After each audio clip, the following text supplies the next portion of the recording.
उत्तराखंड में चारधाम यात्रा के लिए यात्रियों की सुविधाओं के लिए एक थार गाड़ी को केदारनाथ धाम भेजा गया था, जिसमें कुछ दिनों पहले एक रील वायरल हो रही थी, जिसमें देखा गया था कि कुछ यात्री बहुत आराम से उस थार के द्वारा केदारनाथ धाम तक पहुंचे थे। इस रील के माध्यम से बताया गया था कि इस थार से ना उन यात्रियों को भेजा जा रहा है जो बीमार हैं, कमज़ोर हैं, कि बल्कि उन यात्रियों को भेजा जा रहा है जो आसानी से चल सकते हैं और काफ़ी अमीर हैं। इस रील के बाद काफ़ी विवाद खड़ा हुआ था। आज इस विवाद को लेकर के देहरादून और राज्य के अंदर काफ़ी चर्चाएं चलती रहीं, जिसके बाद राज्य सरकार ने इस रील का संज्ञान लिया है और इसके बाद एक कड़ी कार्रवाई होने का अंदेशा दिखाई दे रहा है। आपको बता दें, 10 मई से शुरू हुई चारधाम यात्रा में पिछले दिनों कई गंभीर यात्री हमने देखे थे जो बीमार हुए थे और जिनको काफ़ी परेशानी का सामना करना पड़ रहा था। इसको लेकर के राज्य सरकार ने फैसला लिया कि एक थार गाड़ी वहां पर पहुंचाई जाए, जिसके बाद उस थार गाड़ी से ऐसे बीमार और बूढ़े यात्रियों को हेलीपैड से केदारधाम मंदिर तक पहुंचाया जा रहा है। इस रील के सामने आने के बाद काफ़ी चर्चाएं हुई थी, जिसके बाद राज्य सरकार ने इसका संज्ञान लिया है। केदारनाथ में जो चारधाम यात्रा है बहुत अच्छे से चल रही है, सुचारू रूप से। सभी यात्रियों के स्वास्थ्य और उनके सभी परेशानियों का ध्यान रखा जा रहा है। इसी कड़ी में पर्यटन विभाग द्वारा 2 थार वाहन मंगाए गए थे जो अब केदारनाथ पहुंच चुके हैं और प्रतिदिन वो कई बीमार व्यक्तियों को या कोई अगर घायल हो जाता है तो उनको हॉस्पिटल पहुंचाने का काम कर रहे हैं।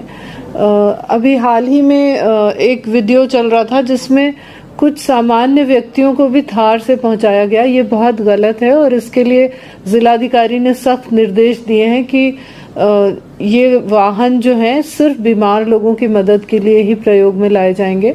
इसमें कोई सामान्य यात्रियों को नहीं ले जाया जाएगा और जिस अधिकारी ने ये अनुमति दी है उसके विरुद्ध कड़ी कार्रवाई की जाएगी। केदारनाथ में थार के द्वारा स्वस्थ यात्रियों को छोड़े जाने की रील सामने आने के बाद मुख्यमंत्री पुष्कर सिंह धामी बेहद नाराज दिखाई दे रहे हैं। इसको लेकर के उन्होंने अधिकारियों को सख्त संदेश दिया है। इसके बाद प्रदेश की मुख्य सचिव राधा रतूड़ी ने आज एक वीडियो जारी करके संदेश दिया है, जिसमें उनका कहना था कि इस तरह की जो घटनाएं सामने आ रही हैं वो बेहद शर्मनाक हैं और ऐसे अधिकारी जो इस प्रकार के कृत्यों को अंजाम दे रहे हैं उनके खिलाफ हम सख्त कार्रवाई करेंगे।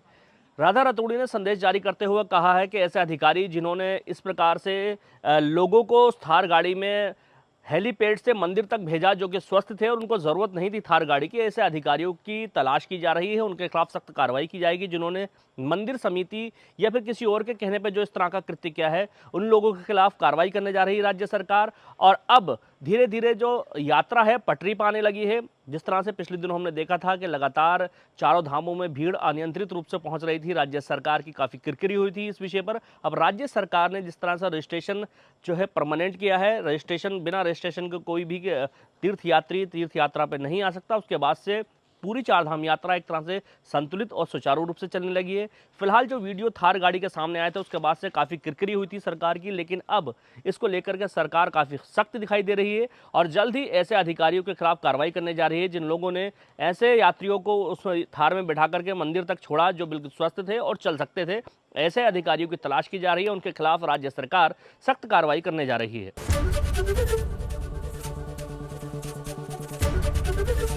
एबीपी गंगा, खबर आपकी, जुबान आपकी।